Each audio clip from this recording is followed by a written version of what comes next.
Tiens, tu parlais de grimpeurs. Il y en a un hier qui est allé glaner quelques points au sommet de 3 difficultés. Il a même glané 1 point au sommet de la 4e difficulté. C'est Quentin Paché qui court son premier tour, le coureur de l'équipe BNB Hotel Vital Concept. Et on est en direct justement et en ligne avec l'un de ses directeurs sportifs. Bonjour Jimmy Angoulevent. Bonjour à vous. Et merci d'être avec nous. Vous le savez, tous les jours, BNB Hotel Vital Concept qui découvre le Tour de France cette année est avec nous. On est un petit peu dans les coulisses. Alors on va être plutôt dans la course aujourd'hui parce que il y a un homme notamment qui est très intéressé par cette étape. C'est un certain Bryan Coquard qui à plusieurs reprises s'est immiscé dans les sprints sur le Tour de France, qui il y a quelques années d'ailleurs avait été à 2 doigts d'en remporter un quand il courait à l'époque sous les ordres de Jean-René Bernaudot. Il est comment Bryan Coquard depuis le début de ce Tour, Jimmy?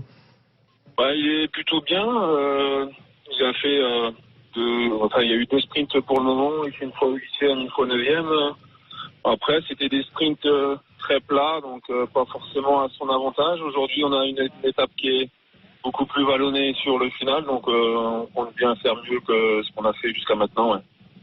Justement, le déroulement de la course aujourd'hui, est-ce que tu penses, Jimmy, que c'est à l'avantage de Bryan ou pas spécialement? Parce que c'est vrai que le peloton ronronne pour l'instant.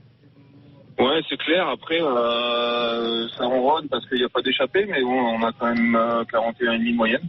Donc faut quand même pédaler. Mais bon, c'est surtout sur le final que la course peut vraiment se durcir. Aujourd'hui, on savait que c'était plutôt des grandes routes sans vraiment de danger, avec un vent léger mais de phase. Donc les attaquants sont un petit peu découragés en début d'étape. Mais par contre, je pense que là, ça risque de bouger à l'approche du prochain grimpeur. Donc certainement dans les prochains kilomètres, on risque d'avoir quelques coureurs qui attaquent, je pense.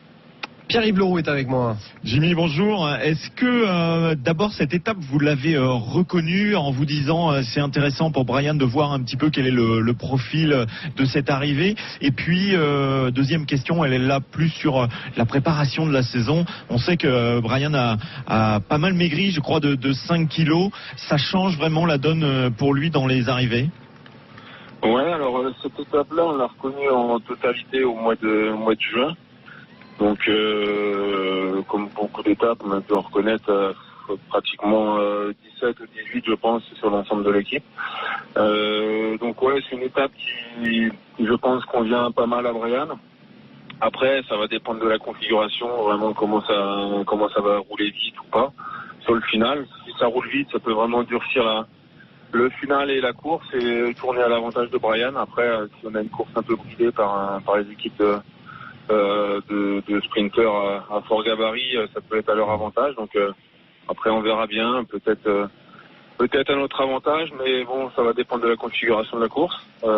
Et puis en ce qui concerne Bryan, il est un peu plus maigre que les années où il a fait le Tour auparavant. Après, il n'y a pas 5 kilos de différence quand même.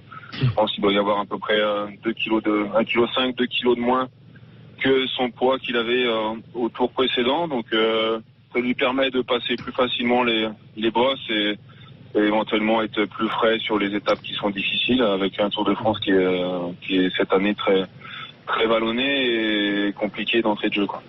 Cyril Guimard avait une question pour vous, Jimmy. Oui, sur le final, effectivement, il y a quelques faux plats, des petites bosses, mais bon, rien de très grave, enfin rien de très dangereux.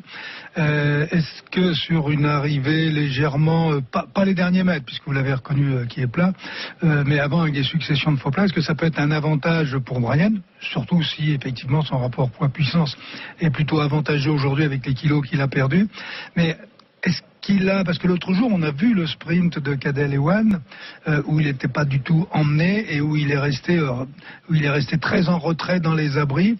Est-ce que Bryan est capable de faire ce type d'exercice dans une arrivée au sprint? Ouais, alors Bryan, je pense qu'il est battu à la pédale sur les arrivées plates avec des Ewan et je pense Bennett qui sont un peu au-dessus sur les 2 premiers sprints qu'on a pu voir. Voilà, après nous, on espère que ça va rouler vite sur le final parce que c'est quand même bien vallonné avec pas mal de ronds-points. Et après, je pense que tous les sprinteurs vont passer, mais après, comment y a passer et pouvoir sprinter derrière. Donc, et l'état de fraîcheur. Voilà, c'est ça. Alors après, nous, l'objectif, ce serait que ça roule vite pour affaiblir ou que les coureurs les plus rapides et les plus gros gabarits soient moins bien placés que Brian au sommet depuis la dernière petite bosse. Et puis après, ça va aller très vite sur le dernier kilomètre parce que c'est un peu descendant dans un premier temps et il faut pas descendant pour vraiment aller jusqu'à l'arrivée parce que Jimmy, puisque vous avez reconnu l'étape dans sa totalité, aujourd'hui on se posait des questions sur l'éventuel rôle du vent. C'est Sam Bennett, le sprinter de Deceuninck, qui ce matin disait que le vent aurait peut-être un rôle à jouer. Il y a 40 km/h en rafale ici sur la ligne d'arrivée. C'est en gros 40 km/h en rafale sur les 50 derniers kilomètres. Est-ce qu'à votre avis, le vent peut avoir un rôle à jouer aujourd'hui ? Ouais, après il peut avoir un rôle à jouer. Et après, il n'y a pas beaucoup d'endroits où ça peut vraiment se compliquer. Certainement à 9 km de l'arrivée, il y a une petite partie qui peut être sujet aux bordures. Après, ça dure pas très longtemps, donc même si ça casse, je pense que derrière ça peut peut-être rentrer.